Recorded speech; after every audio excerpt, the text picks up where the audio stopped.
Hi అండి, అందరికీ నమస్కారం. Welcome our channel Sridevi vision. ఈరోజు మా అత్తగారు కోరిందని ఆమె కోసం స్పెషల్ పన్నీర్ కర్రీ చేశాను. ఈ కర్రీతో పాటు ఇంకొన్ని స్పెషల్స్ కూడా వండాను. నేను ఏం వండాను, నేను వండే విధానం ఏంటి, మీరు కూడా మొదటి నుండి చివరి వరకు చూసేయగలరు. ఇంట్లో ఏమైనా స్పెషల్గా వండినప్పుడు బయట నుండి అన్ని సామాన్లు తీసుకురావడం కానీ ఈ కర్రీ చేయడం కానీ దాదాపు మా అబ్బాయి చేస్తూ ఉంటాడు. ప్రజెంట్గా పన్నీర్ ముక్కలుగా కోస్తున్నాడు. అందరికీ సరిపోవాలని పన్నీర్ 400 గ్రామ్స్ తీసుకొచ్చాడు. ఈ పన్నీర్ కర్రీ కోసం అనేసి స్పెషల్ తాలింపు చేస్తున్నాడు. ఈ తాలింపు ఏంటంటే కర్రీలో కలపడు, అన్నం వడ్డించేటప్పుడు కూర పైన వేస్తాడు. క్రిస్పీగా నోటికి పలుకు పలుకుగా తాకుతాయని. ఆ విధంగా మనం తింటే కూడా చాలా బాగుంటుంది. ఇక నాకేమో కూరగాయలు ముక్కలు కోసే పని అప్పగిస్తాడు. టమాటా ముక్కలుగా కోసి టమాటా ప్యూరీ పట్టి ఉంచాను. ఈ పన్నీర్ కర్రీతో పాటు రా బనానా బిర్యానీ చేద్దామనేసి మా అబ్బాయిని కూర వండే అరటికాయలు తీసుకురమ్మని చెప్పాను. బయట ఎక్కడ దొరకలేదని అవి తీసుకురాలేదు.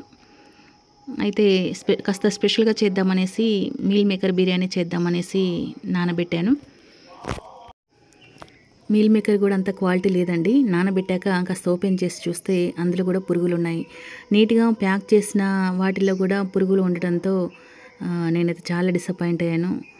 4 ప్యాకెట్లు తీసుకొచ్చాను, 40 రూపీస్.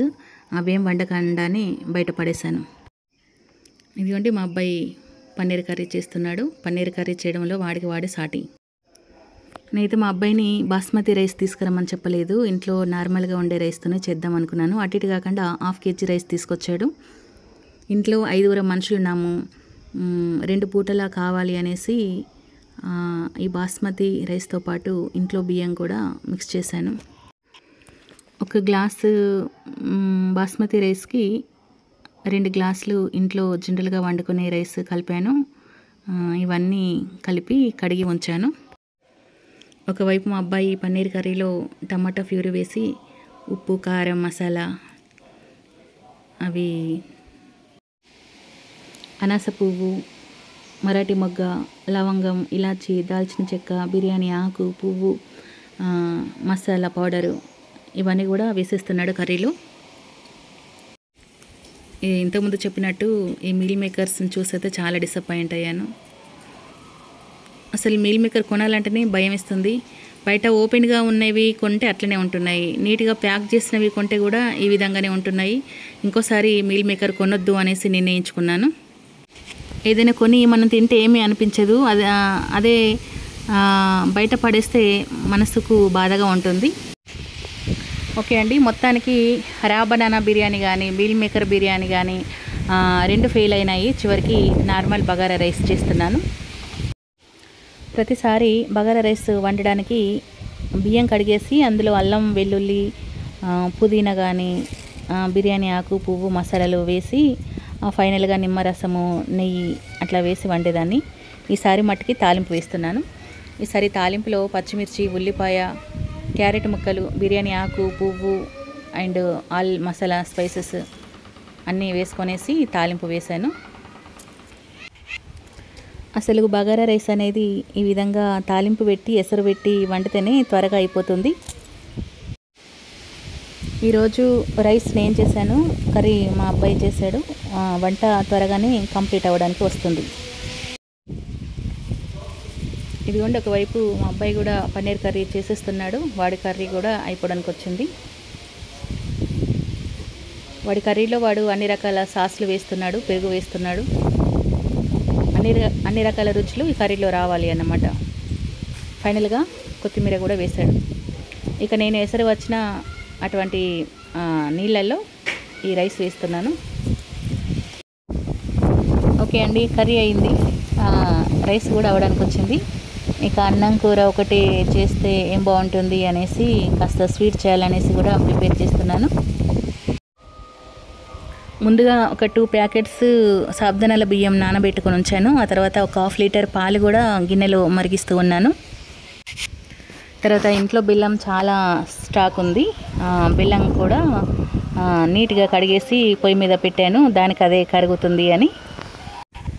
ఈ స్వీట్లో వేయడానికని డ్రై ఫ్రూట్స్ కాజు కానీ బాదం ముక్కలు కానీ చిన్న చిన్న ముక్కలుగా తయారు చేస్తున్నాను. ఇందులో పంకిన్ సీడ్స్ కానీ వాటర్ మిలన్ సీడ్స్ కానీ కూడా వేస్తున్నాను. ఒకవైపు ఇవన్నీ ప్రిపేర్ చేస్తుండగానే బగారా రైస్ అయిందండి. చాలా కలర్ఫుల్గా ఉంది. ఫైనల్గా ఇందులో నిమ్మరసం కానీ నెయ్యి కానీ కాస్త ఫుడ్ కలర్ కానీ వేసాను. చాలా కలర్ఫుల్గా కనిపిస్తూ నోరూరుతుంది. ఒకవైపు పొయ్యి మీద బెల్లం పెట్టాను కదా, అది కూడా మరుగుతూ ఉంది, లిక్విడ్ లాగా తయారవుతుంది. ఇక నేను మార్కెట్ నుండి చిన్న చిన్న సొరకాయలు 2 తీసుకొచ్చాను. ఇది 5 రూపీస్కి ఒక సొరకాయ పడింది. లేతగా చిన్నగా భలేగా ఉన్నాయి. వాటిని పొట్టు తీసేసి చిన్న చిన్న ముక్కలుగా కట్ చేసేసి డైరెక్ట్గా మిక్సీలో వేసుకున్నాను. ఈ మిక్సీలో వేసుకున్నటువంటి ఈ పేస్ట్ని మరిగినటువంటి పాలలో వేసేసాను డైరెక్ట్గా. తర్వాత నానబెట్టుకున్నటువంటి సాబ్దానాల బియ్యం కూడా ఇదే పాలలో వేసేసాను. పెద్ద గంజు నిండా స్వీట్ తయారైంది. ఎండాకాలం చాలా చలువ అండి. ఒకవైపు సాబ్దానాల బియ్యం కానీ, ఒకవైపు సోరకాయ కానీ, బెల్లం కానీ అన్నీ హెల్దీ ఐటమ్సే మనం ఎండాకాలం తినదగినవి. ఇవన్నీ ఐటమ్స్ వేసాక కాస్త సిమ్లో ఉంచి పక్కన ఉంచాను. ఇంకో పొయ్యి మీద మనం ముందుగా కోసి పెట్టుకున్నటువంటి డ్రై ఫ్రూట్స్ ముక్కలు అన్నీ కూడా ఒక గిన్నెలో నెయ్యి వేసి సిమ్లో ఉంచి నీట్గా వేయించాను.